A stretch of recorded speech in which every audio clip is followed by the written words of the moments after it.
Hi, Neil Lazarus here. Wow, what a crazy 3-4 days in Gaza. Everyone seems to be rejoicing at the Israeli victory.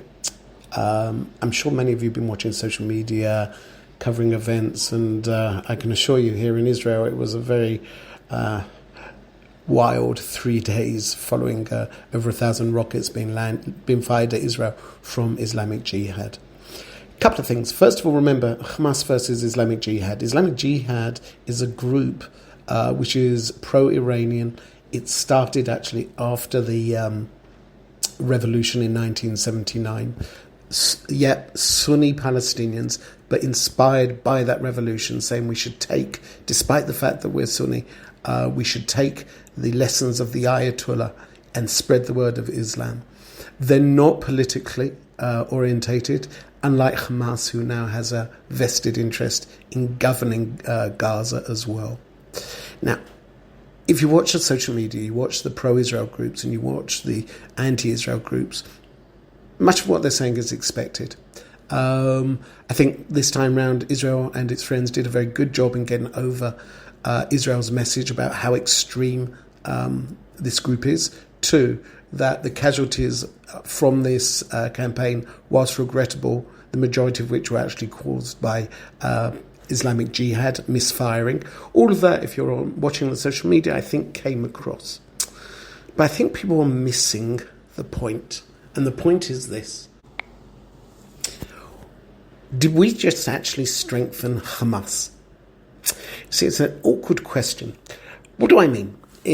I think the story of the last 3 days is not how accurately we targeted. It's not even the amazing amount of intelligence involved in getting the leadership of Islamic Jihad, all of which I have no qualms with.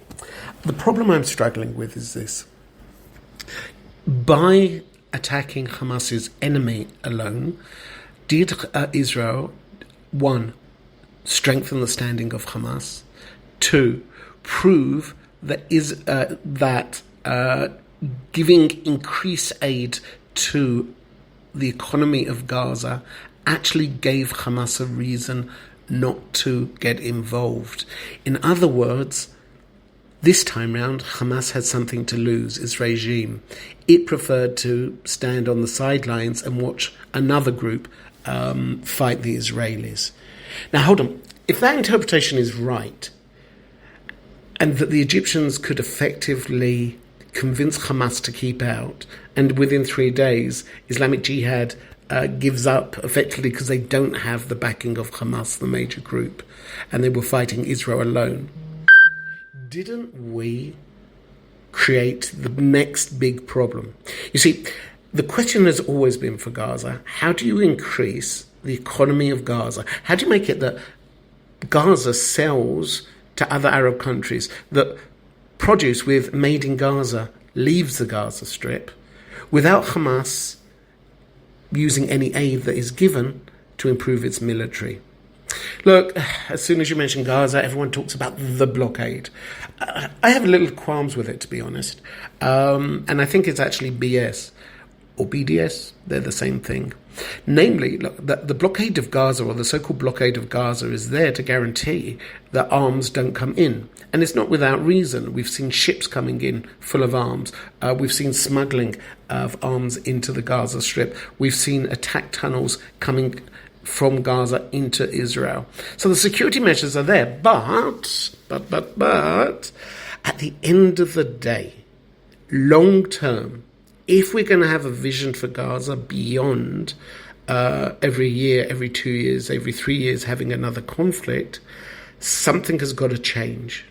Now, it's not an original thought. The plans are out there. I've seen plans to create an artificial island off of the Gaza Strip, which could act as an airport and a port. I've seen plans which would have expanded the Gaza Strip. That was even under Trump and Kushner, which would have seen also the Gaza Strip down the border with Egypt, having an extensive industrial zone.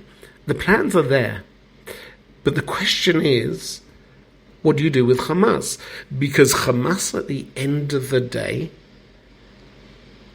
one has something to lose as in a country, or shall we say Gaza's a country today? It looks like it. It's an area of land. It has a government and it has an army. So it has something to lose, yet it's not willing to pay the real price of a government, which is responsibility towards its people.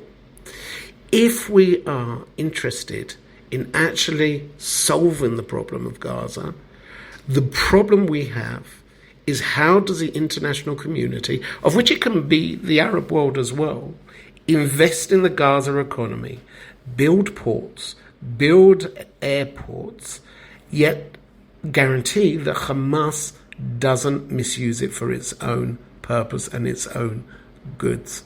That is the dilemma, and that's what hasn't been answered in the last campaign. No one's willing to replace Hamas. There's two issues. Replace Hamas, you don't know what you're going to get. Better the devil you know than the devil you don't. But if you keep Hamas in power, then you're going to have a conflict every 2 years, 3 years. It's a strange relationship which has developed between Israel and Hamas. They're a bit like a divorced couple that want to separate and go their own way, yet have realized that they are still dependent upon each other because they have common interests. Hi, this is Neil Lazarus from Awesome Seminars.